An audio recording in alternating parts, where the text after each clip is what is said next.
Princess Zilia's hands trembled as she adjusted the distress beacon for the 5th time. Her slender fingers, glowing with a soft blue light like the rest of her skin, moved quickly over the control panel.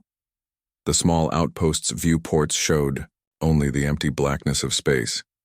Far away, tiny dots of light from stars and distant planets offered no comfort. Every few hours a ship would pass by, but none stopped to help. The room around her was cold and getting colder. The outpost had been built for quick stops, not for someone to live in for days.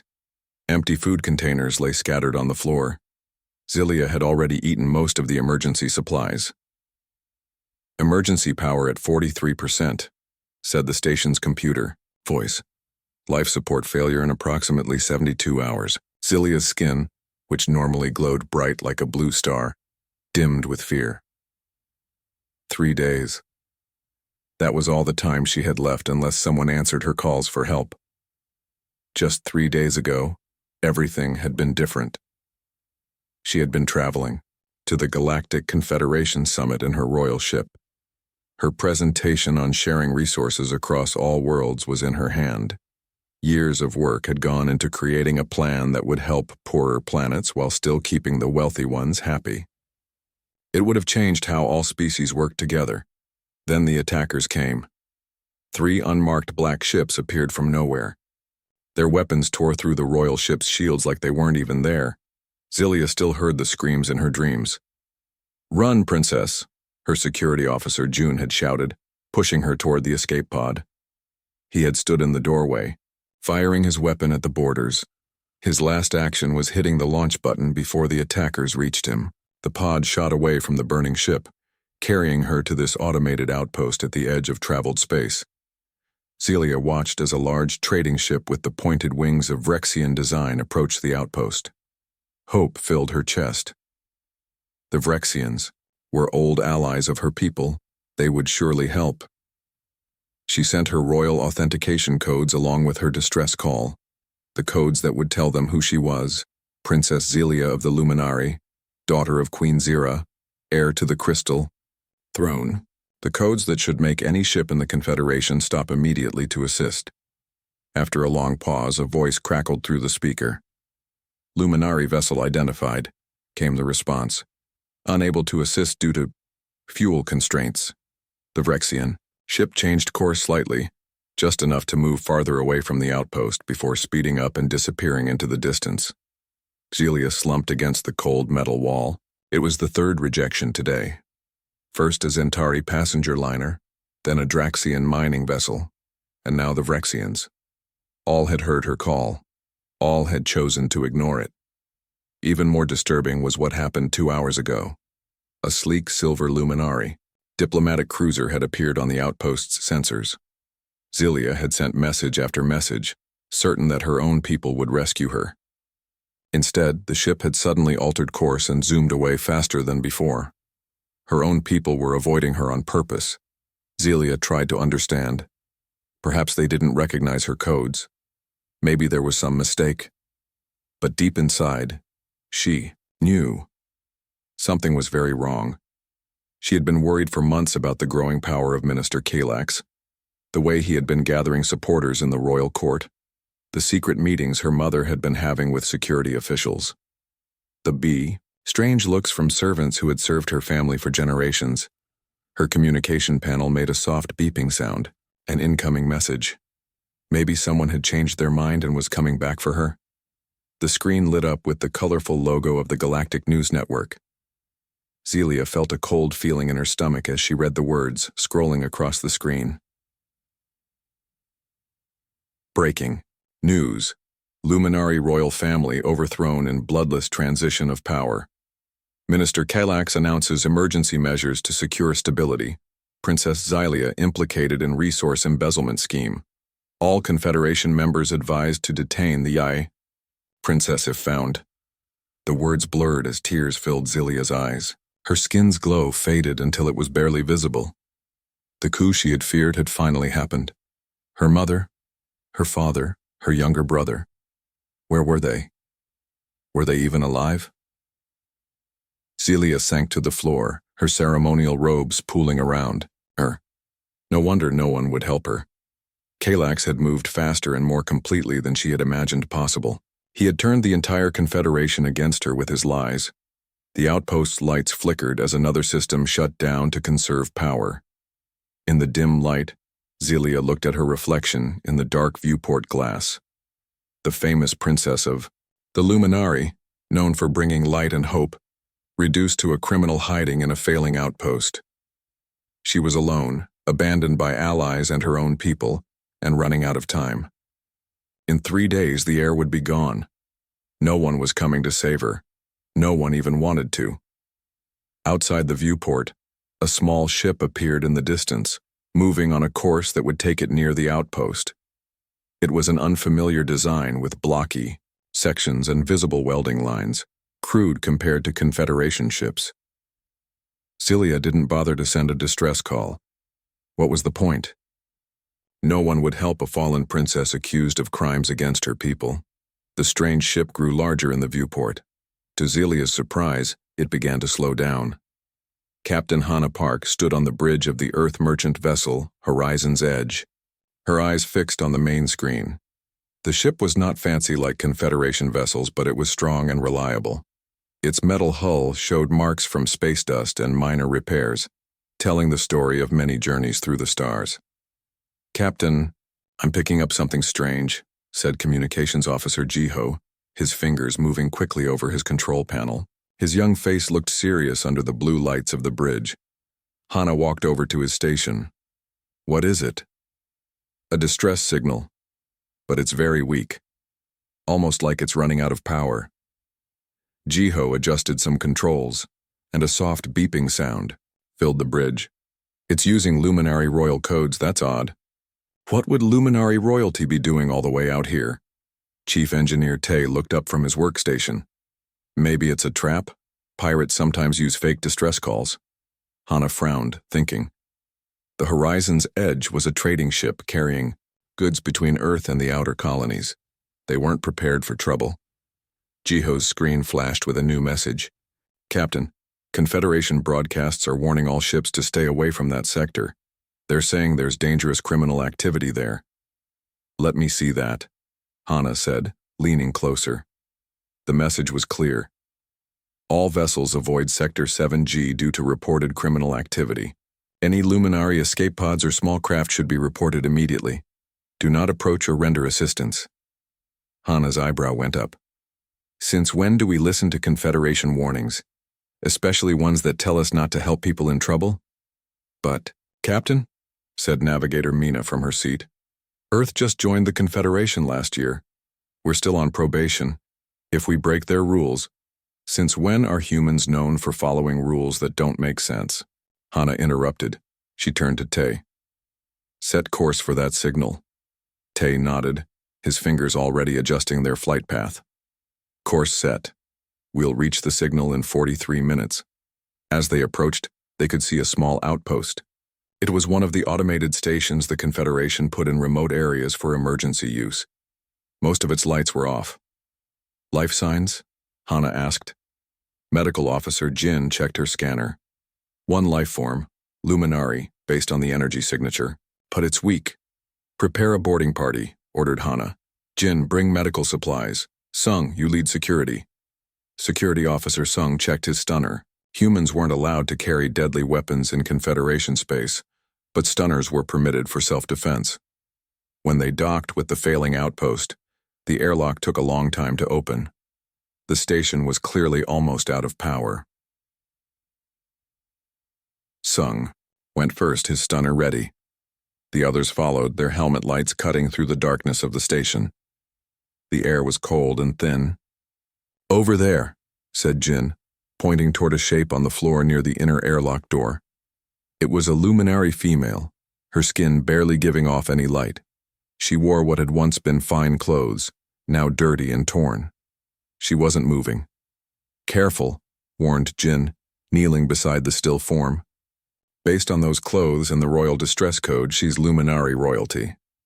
Jin ran a medical scanner over the alien princess. "She's suffering from cold, lack of oxygen, and exhaustion. The outpost's life support is almost gone." The Luminary's eyes suddenly fluttered open. They were large and completely silver with no visible pupils. Those strange eyes widened with terror when they saw the humans in their spacesuits. Killers, she whispered, trying weakly to push herself away. Humans had only recently joined the Confederation. Many older species were afraid of them because of Earth's history of wars and because humans could survive injuries that would kill other species. "We're here to help," Jin said softly, giving the princess an oxygen mask and a warming blanket. "Captain, she needs our medical bay immediately. This outpost will be completely dead in hours." They carefully carried the princess to their ship. Her body was lighter than a human's, and she trembled the whole time, her eyes darting fearfully from one human face to another. In the medical bay of the horizon's edge, Jin worked quickly. She gave the princess fluids, oxygen, and medicine to help her recover from her ordeal. Hours later, the princess was sitting up in the medical bed. Her skin was glowing a bit brighter now, a soft blue light that made her look like she was made of living crystal. She watched the humans with careful, still frightened eyes. Captain Hana came to check on their guest. "How are you feeling?" she asked. "Better," the princess said in perfect English. All Confederation royalty were required to learn multiple languages. "You are the captain?" Hana nodded. "Captain Hana Park of the Earth vessel Horizon's Edge. I am Princess Xylia of the Luminary." She paused, looking down. "Or at least I was. You've seen the news, I assume? That you're supposedly a criminal?" "Yes." "We don't believe everything we hear." Xylia looked confused. "But why did you save me?" "Your species is new to the Confederation. Helping someone the Confederation has named a criminal could put Earth in danger. They could revoke your membership." Hana leaned against the wall, crossing her arms. "First, we don't know you're a criminal. Second, even if you were dying. We don't just let people die when we can help. But why risk so much for a stranger, for an alien?" Hana shrugged. "We don't abandon people in need. Simple as that." Xylia stared at the human captain for a long moment. "On my world, they call humans killers. They say you are dangerous and unpredictable." "Sometimes we are," Hana admitted. "But we're also helpers and healers. We're complicated just like everyone else." She smiled. "Now rest. Tomorrow we'll figure out what to do next." As Hana left the medical bay, Xylia watched her go with wonder in her silver eyes. These killer humans had saved her when her own people had abandoned her. Perhaps there was more to these newcomers than the Confederation understood. Proximity alert. Navigator Mina's voice cut through the quiet hum of the bridge. Her eyes were wide as she looked up from her screen. 3 vessels on intercept course, Centauri design, heavily armed. Captain Hana Park moved quickly to Mina's station and looked at the display. 3 red dots were moving fast toward the 2. Blue dot that represented their ship, the Horizon's Edge. 2 weeks had passed since they had rescued Princess Xylia from the dying outpost. 2 weeks of jumping from system to system, trying to stay ahead of those hunting them. The princess had recovered well in that time. Her blue skin now glowed brightly, and she had started helping around the ship.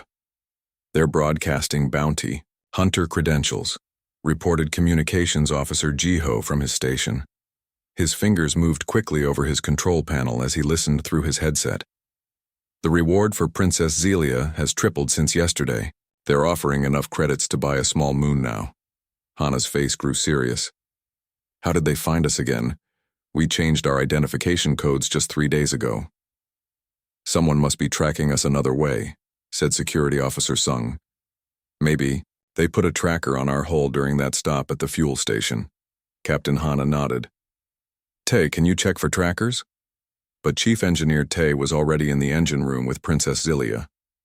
Since her recovery, the princess had shown a surprising talent for engineering. She understood technology in a way that impressed even Tay, who had been working on starships for 20 years. In the engine room, Tay and Xylia were working together on improving the ship's defensive systems. The princess's slender blue fingers moved confidently among the wires and circuit boards. "Hand me that connector," Tay said, pointing to a tool on the workbench. Zelia passed it to him. This shield modification should make us harder to detect. Zentari sensors have a weakness when it comes to the frequency we're adjusting. How do you know so much about this? Tay asked as he tightened a connection. I studied engineering before I became involved in politics, Zelia explained. My father thought it was important for royalty to understand how things work, not just how to rule. The ship suddenly shook as Captain Hana's voice came through the speakers. Engine room. We need more power to the engines. We've got bounty. Hunters closing in fast. Tay jumped up and ran to the main engine controls. Zelia followed, moving to a different panel to help. As they worked, Zelia looked over at the human engineer. I don't understand, she said, her silver eyes reflecting the blinking lights of the control panel. Your species fought 3 world wars before achieving peace. You're physiologically designed to survive combat. Your bones heal faster, your blood clots quickly. You can live through injuries that would kill a Luminari instantly. The Confederation calls you killers. Yet you risk everything to save me, a stranger from another species. Tay didn't look up from his work as he rerouted power to the engines. Humans fight hardest for what we care about, he said simply. Right now, that's you. Another hit rocked the ship. Zelia had to grab the edge of the panel to stay on her feet. Engine room. Hana's voice came again. We need those shields now. Almost there, Captain, Tay called back. He and Zelia worked faster, connecting the final circuits of their modification. On the bridge, Hana was guiding the ship in a series of sharp turns, trying to throw off the pursuers. Mina was helping, her hands flying over the navigation controls. Seldor, closest hunter ship is gaining on us, reported Jiho. They're charging weapons. Evasive pattern delta, ordered Hana. The ship lurched sideways and then dived, narrowly avoiding a beam of energy that passed just over them. In the engine room, Tay and Zelia finished their work. Shield modifications complete, Tay reported. Activating now. A soft hum filled the ship as the new shield configuration came online. On the bridge's main screen, the pursuing ship seemed confused, their movements becoming less certain. It's working, Mina said with relief. They're having trouble getting a lock on us. But the lead bounty hunter ship was still coming, adjusting its sensors to compensate for the shield modification. They're too good, Hana muttered. We need somewhere to hide. She made a difficult decision. We're heading to Proxima Colony. It's a human settlement with minimal Confederation oversight. It's also where my brother June is stationed, added Security Officer Sung, who had been quietly monitoring the weapon systems. He's the security chief there, he can help us. Set course for Proxima Colony, maximum speed, Hana ordered. The ship turned sharply and accelerated, heading toward a dense asteroid field that lay between them and the colony. Captain, are you sure about this? Asked Mina nervously. That asteroid field is very dangerous. That's why we're going through it, Hana replied with a small smile. Those bounty hunters are in bigger ships. They'll have a harder time following us. The horizon's edge plunged into the asteroid field. Huge rocks tumbled all around them, some as big as the ship itself. Celia had come up to the bridge and now stood watching as the humans worked together to navigate the dangerous field. Captain Hana called out orders calmly. Mina's hands never hesitated on the controls. Jiho monitored communications and the pursuers' positions. Sung operated the defensive systems, occasionally firing the ship's small laser to break up asteroids. That came too close. They moved through the field like dancers performing a well-practiced routine. There was no panic, no shouting, just focused, coordinated action. Behind them, one of the bounty hunter ships attempted to follow them into the field. It was too large and too slow. A massive asteroid slammed into its side, sending it spinning, away with damage to its engines.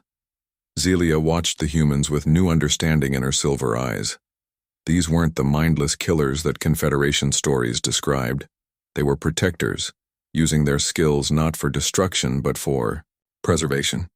They fought not because they loved violence, but because they cared deeply about what they were fighting for.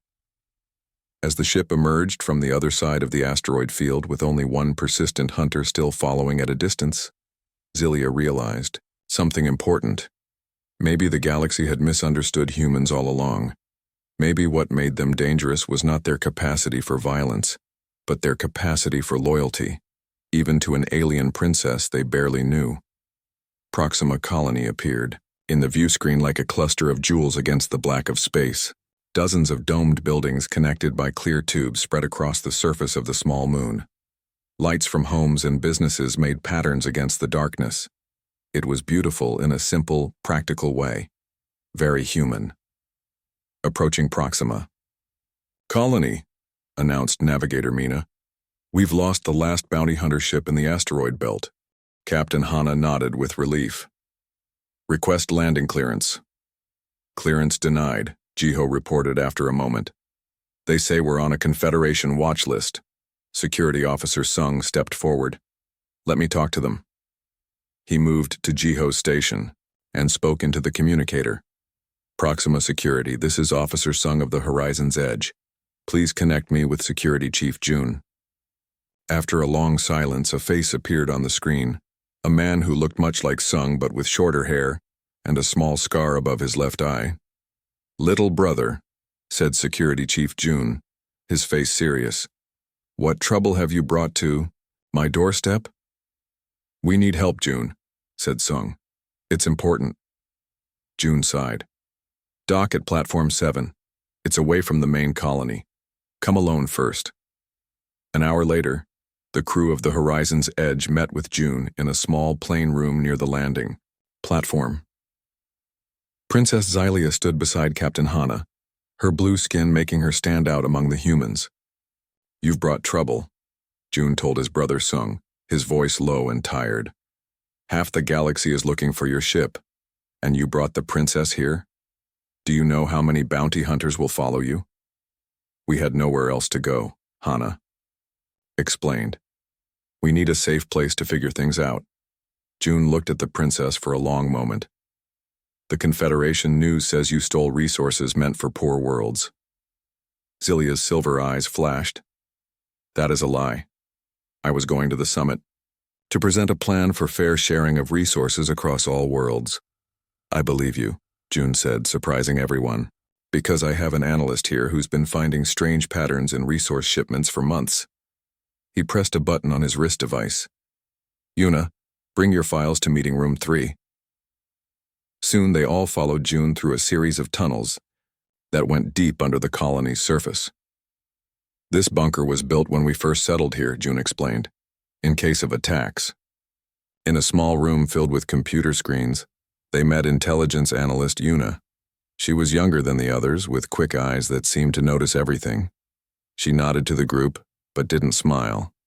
"Show them what you found," June said. To her, Yuna touched a few buttons and the screens around them lit up with charts, messages, and shipping records.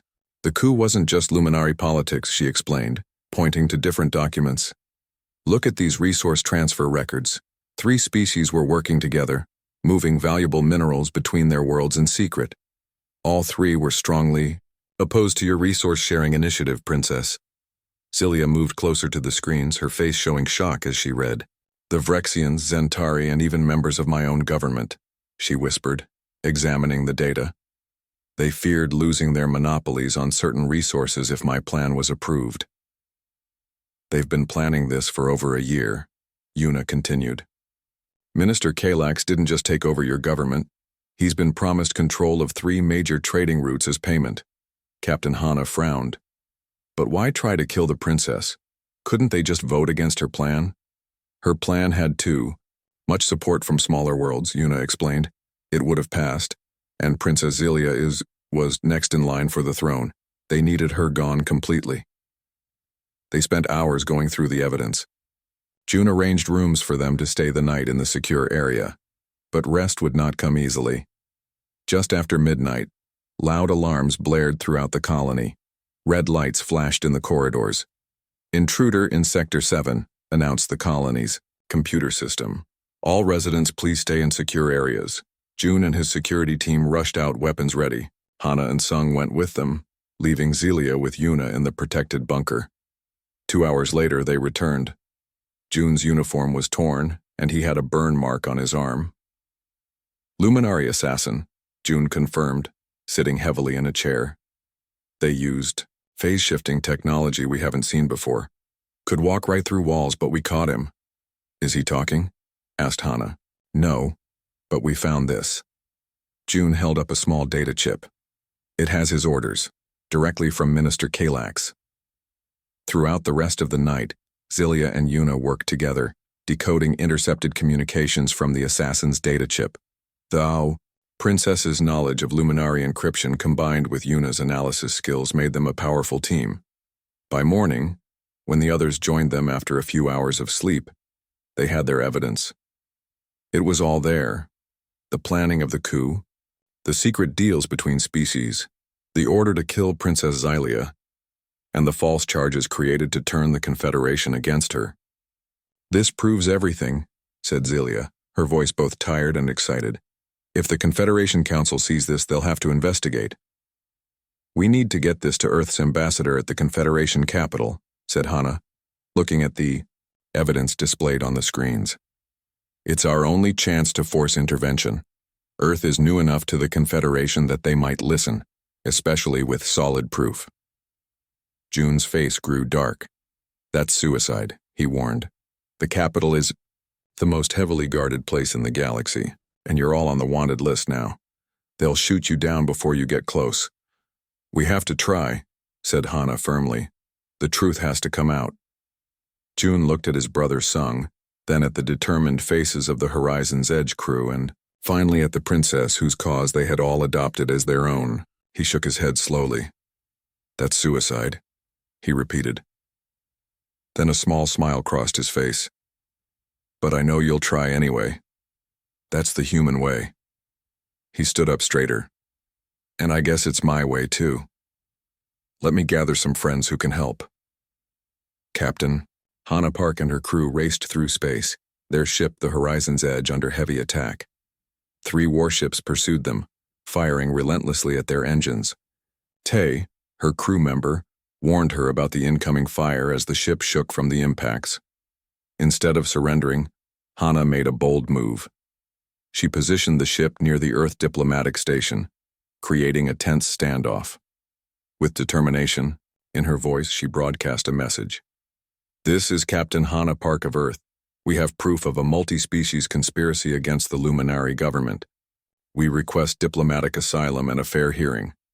The diplomatic negotiations that followed were intense. Ambassador Yoon from Earth presented the evidence, which was so compelling that the conspiracy began to fall apart. Smaller participants in the plot started offering testimony in exchange for immunity. 6 months later, Princess Xylia stood before the Galactic Confederation Council. Her position had been restored, and she used this moment to challenge perceptions about humans. She spoke about how humans had been called killers since joining the galactic community, but proved themselves to be something more. When others abandoned me, she told the assembly, these humans risked everything for justice. They fight not from anger or violence, but from principle. They stand up for what is right, protecting the innocent and showing true loyalty. The council was moved.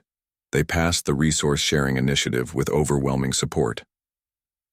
Earth received new trade agreements and gained diplomatic recognition, a significant achievement for humanity.